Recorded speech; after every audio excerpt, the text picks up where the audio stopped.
Good afternoon, everyone. Welcome to another Commerce Talks podcast, all the way from the Kingdom of Saudi Arabia.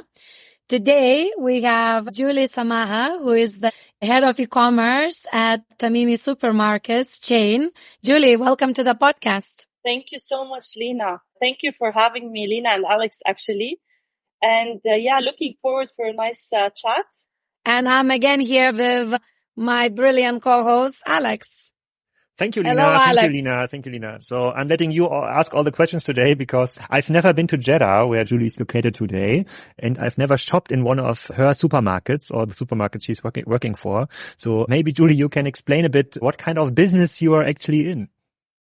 Sure. Will do. Tamimi Markets actually is the supermarket business in the Kingdom of Saudi Arabia and the Kingdom of Bahrain as well. We have 111 stores. It's one of the fastest growing supermarket chain here in KSA. And these 111 stores are across the central, eastern and west of Saudi Arabia. As well, Tamimi acquired Raya supermarket very recently. And Raya as well is another chain of supermarkets in the Kingdom of Saudi based in the west. And with this acquisition, Tamimi accelerated their growth in the Kingdom of Saudi Arabia, and especially in the west, where our presence was limited. So what I do in Tamimi is I handle the e-commerce business of Tamimi. And this includes our B2C one and as well our partnership with our marketplaces today. Alex, if you allow me a bit on myself as well. I joined Tamimi in 2018, 5.5 years so far, but it feels like hundreds, especially after COVID. And all this accelerated growth that happened after that. For Tamimi, I worked as well in Saudi in Jeddah. So since 2014, I worked for Abdul Wahid, an electronic retailer in the Kingdom of Saudi as well, leading brands like Nikon, DeLonghi, and a portfolio of 40 brands, electronic brands in the Kingdom. It was a startup. It was an e-commerce startup as well. I traveled to Saudi actually because my husband, he works here. It happened like 10 years so far. A very exciting journey, and it continues. Before that, I worked in Lebanon for 5 years with HST Co. It's fashion retailer with as well a portfolio of 45 brands like Geox, Timberland, Springfield, Bugatti, and many more. I was handling the CRM department in 2009. So we created the first loyalty program back then in the Middle East. And 2010, we created the first e-gift card shopping as well website in Beirut, in Lebanon and Jordan. It was like a funny website where customer can create their own e-gift card and send it to their beloved one for them to shop from the brick and mortar stores. 2 years after that, we started our e-commerce journey. We created our app, website. So 3 startups so far, from fashion to electronics and then grocery. So, Frédéric Lévy-Perrault, the CEO of Raya, was also in the Commerce Talks podcast, I do think 2 years ago, in the Dubai version of the Seamless conference.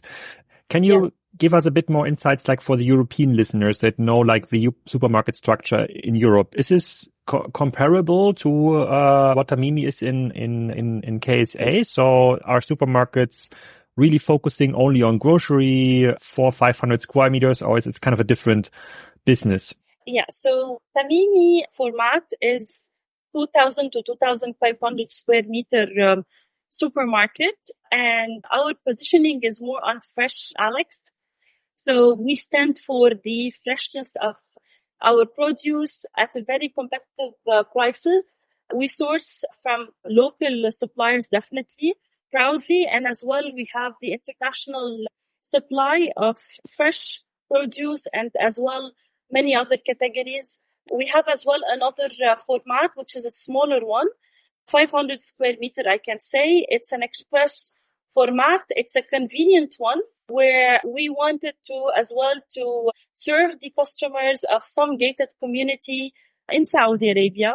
So we have today a huge number of footprint coverage, express markets.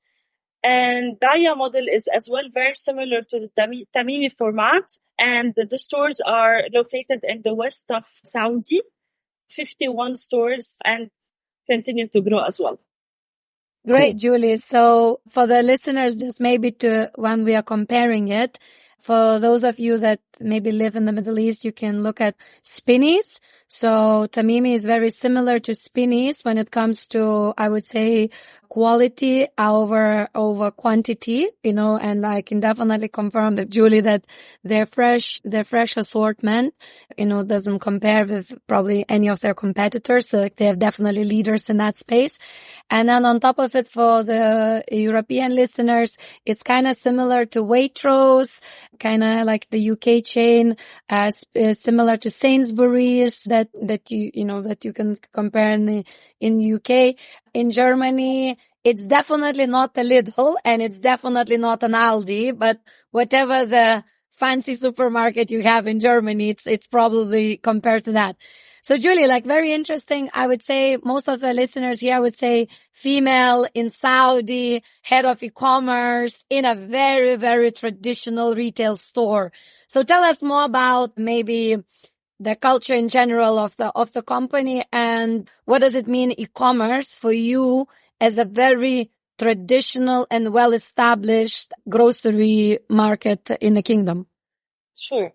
So, Lina, to start with, I'm one of the very first adopters of the e-commerce. So back in 2009, 10, 12, after that, when we started to hear more about it. So I have a passion when it comes to creating the model and activating it, especially in traditional marketplace. So when I joined Tamimi as well, we wanted to create something unique. We wanted to create something that is not so much a replica of the other e-commerce channels available in the kingdom. So we wanted as well to serve the community in a healthier way, in a more sustainable way. And this is why we created the concept of click and collect. So it wasn't easy. It was very challenging because all around you is like home delivery. And now you're coming to tell us that, okay, no, click and collect is faster. It's a more convenient one. How comes? So especially as well back in 2019, if you recall, the market share of e-grocery specifically was nothing, 0.4% in Saudi versus I think in the West, in your place, Alex, maybe about 2.5 to 3% back then. So it was very challenging. Yet we emphasized always on the fact that we want to serve you in a healthier way every day. So we want to offer convenience instead of a service that might take 3 hours with all the logistics challenges to get delivered to your doorstep. So click and collect was in an hour basically fulfilled service. So you order, you can come and collect from your nearest shop in an hour. It's free of charge. It was very seamless experience. In some location, we built a drive-through model. And I faced many challenges when I was, trying to get the permits of these locations, trying to build an extension to the store so I can create this drive-through experience overall. It wasn't easy. And in some location, we were able to do it. In some other location, it was mainly a curbside pickup, similar to the Walmart curbside pickup. And this is because of the restriction that we faced in the location itself. Some had a small parking where we couldn't even do the curbside pickup, and we had instead to create a booth inside the lobby of the supermarket where customer can come in and collect his goods. The growth that we seen was amazing. So we're still seeing 22% growth year over year. Customer retention is as well growing in percentage. Customers are very satisfied. And you need, Lina, also to consider that we are in a market where there is a lot of drivers roaming around. You know that females maybe recently, the past 5 years, started to drive. And before that, there was only drivers around plus the males of the families who take care of all these, shopping activities. So we thought that our segment, the segment that we cater for, will be interested more in an hour collection, having drivers, especially after as well, females who started to drive in 2018 started to work. So we were selling the concept of on your way back home, come and collect. We were selling the concept of busy mom who is not able to, let's say, to move around because of her work or because of the kids in the house. So we were just telling them at your convenience, come and collect. There is no minimum order amount. There is no restriction. There is just an hour for you to get your goods, and free of charge. Where the other channels were imposing delivery fees.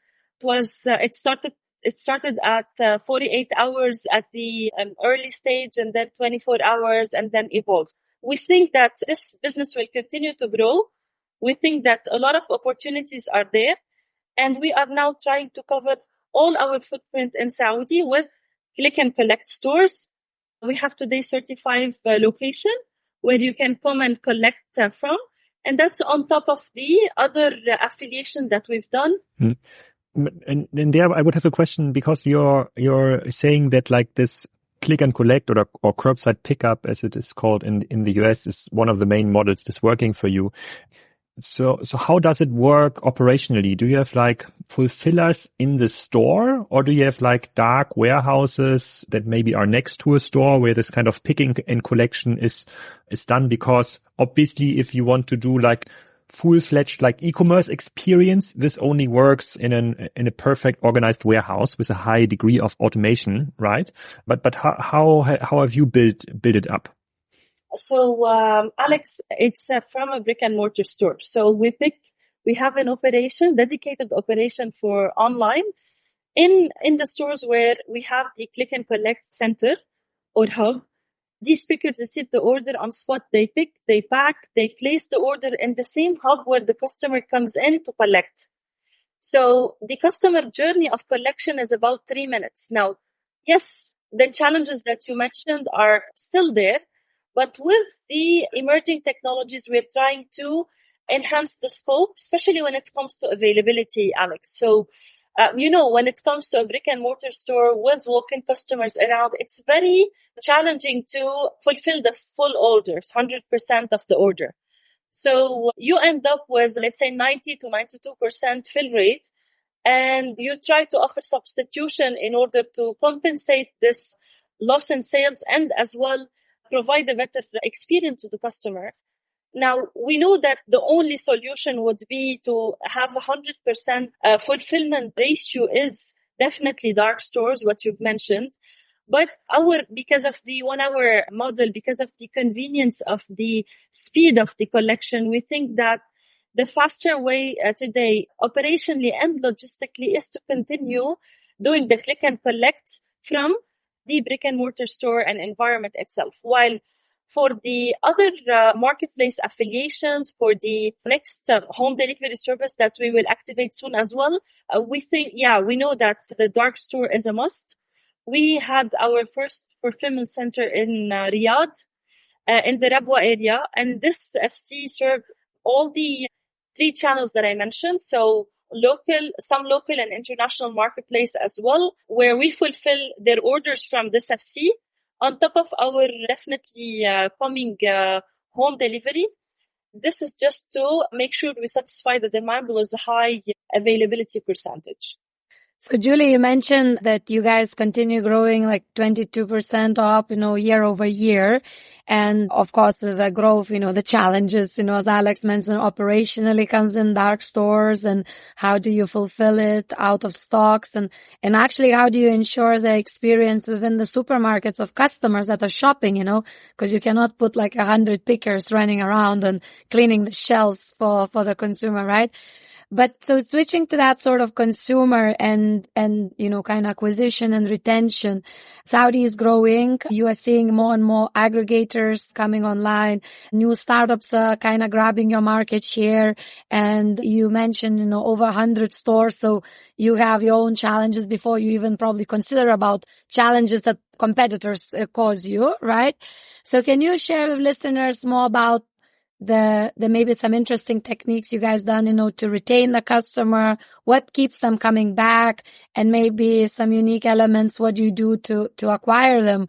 Is it all paid advertisement or like activities with sort of influencers, or what works? So if you can touch on acquisition and retention. Sure. So, Lina, for me, competition is always healthy. Competition fuel our innovation. So the way we think to evolve.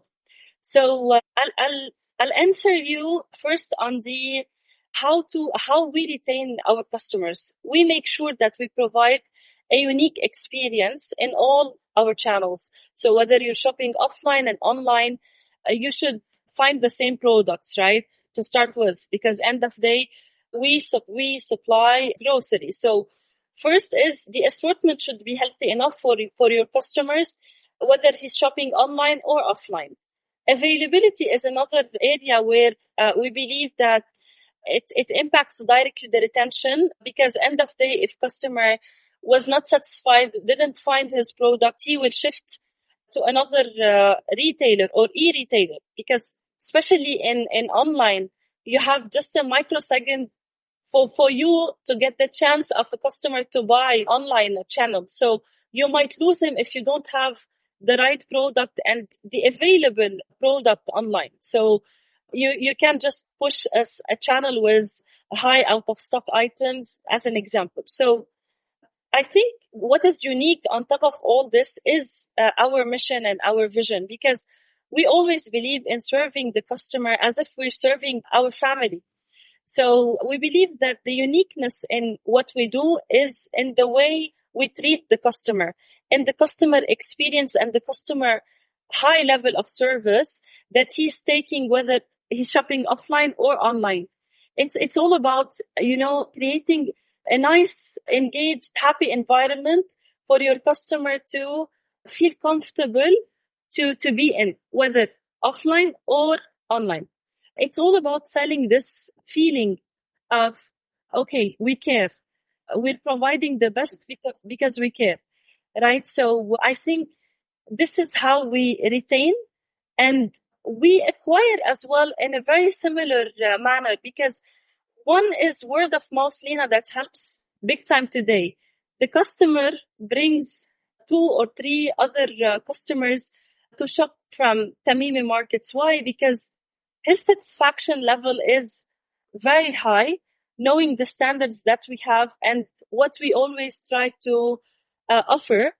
And it's still evolving. We use a lot of technology to understand this customer, to be relevant to this customer, because it makes no sense if now, Lina, you go online and you open the page and you find like litter product, for example, while you don't have a pet and you never shopped in Tamimi for any pet food item or even a pet non-food item. So we try our best to be relevant, to have a personalized experience all over our channels. And this only happens because we centralize our data. We read the customer from a center view look. So we understand what to show him, what not to show him, what to offer him, what not to offer him. Even the text notification that you receive or the push notification on the app is very much personalized. So we target you with the right product because we want you to shop and find your product very fast and leave satisfied without wasting an hour just in searching for results that you might not be as well interested to buy. So we read from your activities online, we read from your activities offline, and we create a one kind of centralized hub, utilizing machine learning, utilizing one frame of tech in order to give you really what you want to buy. If you're searching for a milk product, it doesn't make sense that I show you Formula One, because I know that you never shop the baby food item. So it's very much a complex. I don't want to say we're perfect when it comes to implementing all the emerging technologies active today in our world, but we are trying always our best to enhance the system on the go with what is relevant to our business. Because we believe that having irrelevant tech would directly be a disruption to the model. So instead of helping you, it will maybe kill the whole channel. So we're very cautious in what to select and when to select it. So, Angelina.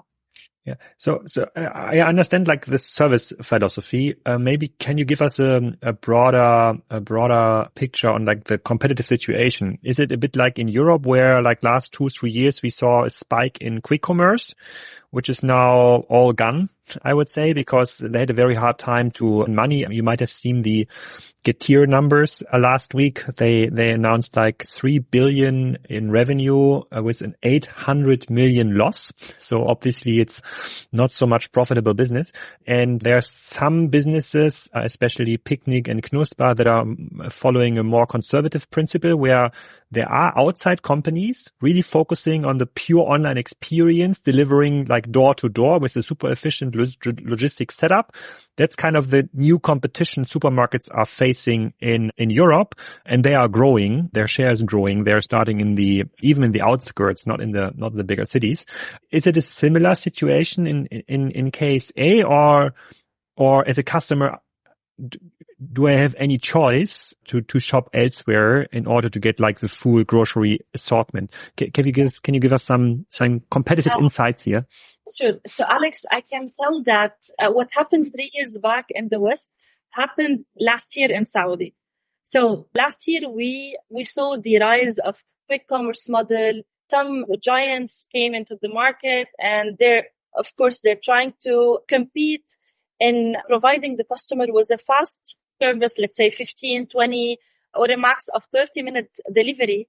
And this is by itself very challenging because, you know, Riyadh city is, you visited probably Lina a couple of times, Riyadh, and you know how much is crowded and how much it's very difficult to reach a 10-kilometer distant location because of the high traffic. So imagine when it comes to quick commerce with all these challenges in place, the players are doing their best. They're enhancing or fueling their customer overall online experience with technology in order to speed up the whole picking process, the whole inventory management process, so they can just pick and pack in, like, let's say 1, 2, 3 minutes, and then the rest is just to deliver the product on time to the customer.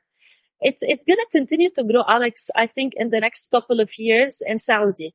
Yet on profitability, I totally agree on what you mentioned. You will end up with huge costs, actually, when it comes to the operational one, the logistics one, and that's, of course, on top of your tech investment.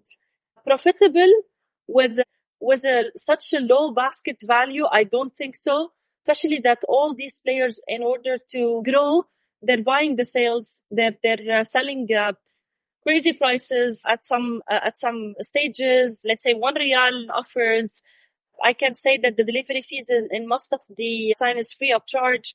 It's very challenging, and I don't see a sustainability here. So I think what is happening in the West today is going to happen in Saudi in 2 years' time. The same cycle. Again. Okay, I have one more question on this. Can you tell us a bit more about the salary structure in Saudi? Because like one thing which is making delivery super hard in Europe is there's actually not enough young people or people with like low salaries that are willing to do the job. So they had to charge like 20-25 euros an hour for deliveries, which is actually, it's very hard to make money in this kind of salary range. Is this different in Saudi? So do you have enough people for cheap logistics, I would say, or are you facing the same situation there? I think, Alex, because the size of it's still not the size of the European market. It's still okay, but I don't see it sustainable in the long run. today the drivers that you receive your goods from are mainly expats. Their salaries as well are, I think, averaging between 1,500 to 2,000 riyal. And it's very challenging to hire from the local workforce because the salary as well is one of the main reason. So I think that in a year, we will have to look at more sustainable solution toward the logistics sector when it comes to last mile delivery, with the rise of as well the other operational costs like the fuel, as an example, the shortage in the vehicles, specifically due to all the challenges that we are having today in the Red Sea. So yeah, I think it's not going to be easy, and what you are facing in the West today will be mirrored in here in the GCC in a year time or two max. Very interesting, Julie. And sort of coming towards the end of the podcast, I want to ask you one question around like summarizing everything you said. So if we assume that, word of mouth is still very important, people appreciate service and a brand identity over anything else. If we assume that service is very important and the ability to access to that assortment is critical if you want to succeed in the market. And as kind of from the market, everyone's saying the rents are getting expensive, Saudization rules coming in, and in general, price of doing business is going up and up and up. What would be your advice, so obviously Saudi is all over the news nowadays. What would be your advice, for maybe some Western or Eastern even brands or names trying to enter the Saudi Arabia? Is it easy to come in? And if you have to come in, what would be your kind of tips, where to start? Yeah, Lina, it's a huge market full of opportunities. And definitely I encourage investing in this market, because we know and we believe that it continues to grow in a very healthy manner. And there is a room for everyone still at this stage to grab a share. Now, my advice would be always think local. So many brands came in with their own Western culture. They missed the fact of talking the language of the customer. Many of these brands didn't even have, let's say, an Arabic version of their application or website. Even the ones that who had this kind of Arabic version of the channel didn't really optimize it in a good way, and they faced many challenges because when it comes to Arabic, Lina, there is many accents, there is many way of writing one word, because if I'm from Qasim, I would say it in a way. If I'm from Dammam or Khobar, I would say it in a different way and write it in a different way. So your tech should be smart enough, and you have to smart enough to in order to optimize well and be relevant to your customer, so you understand what is he searching for and you give him a relevant result. So always think local. That would be my advice. Build your Arabic page before thinking English. Don't just use the replica style of business approach. Be unique.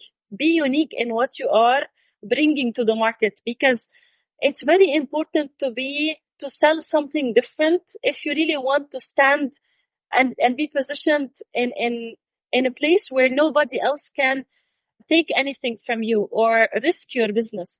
So to wrap it up, I would say be relevant, speak local, and be unconventional. Brilliant closing thoughts. Alex, any final thoughts, questions? I definitely have to go to Jeddah. I'm looking forward to it, Alex. You will love Jeddah. You will love it, definitely. See, every city in Saudi has a special taste, different food, different style of entertainment. And nowadays, here in Jeddah, for example, there are many events in Riyadh. It's booming. Lina, I'm not sure if you visited any of the Riyadh events, but I would definitely say it's a very different level, Alex. And you really must try. You'll love it. Cool. We will do a trip, Alex, when you're here, when you have to come to the Gulf again. Thank you. Just let me know when you plan it, and the rest on me. Thank you.